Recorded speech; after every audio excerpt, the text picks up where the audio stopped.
My dear Indians, మీ అందరికీ తెలియజేయడం ఏంటంటే హై అలర్ట్గా ఉండండి. టెర్రరిస్టులు ఎప్పుడు ఏం చేసేదాకా తెలియదు. ఎందుకంటే వాళ్ళు మనపై పగబట్టి ఉన్నారు.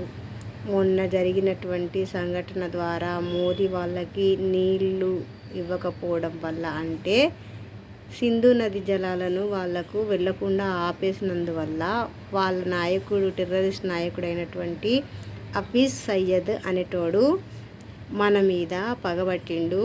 మీరు నీరు ఆపేస్తే నేను శ్వాస ఆపేస్తా అని చెప్పాడు. దానివల్ల మన ఇండియాలో ఎక్కడెక్కడైతే రద్దీగా ఉంటాయో ఆ ప్రాంతాలలో టెర్రరిస్ట్ అటాక్ జరగవచ్చని గవర్నమెంట్ హై అలర్ట్ ప్రకటించింది.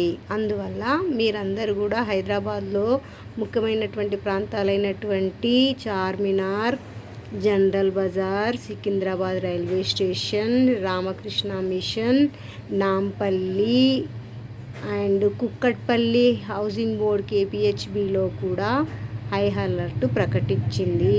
అదే కాకుండా విశాఖపట్నం, విజయవాడ, తిరుపతి, అలిపిరిలో కూడా హై అలర్ట్ ప్రకటించింది.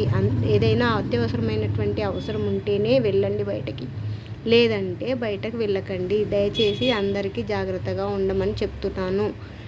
మీరు జాగ్రత్త పడితే మీ ప్రాణాలు మీరే కాపాడుకున్న వాళ్ళు అవుతారు. బాయ్ మరి.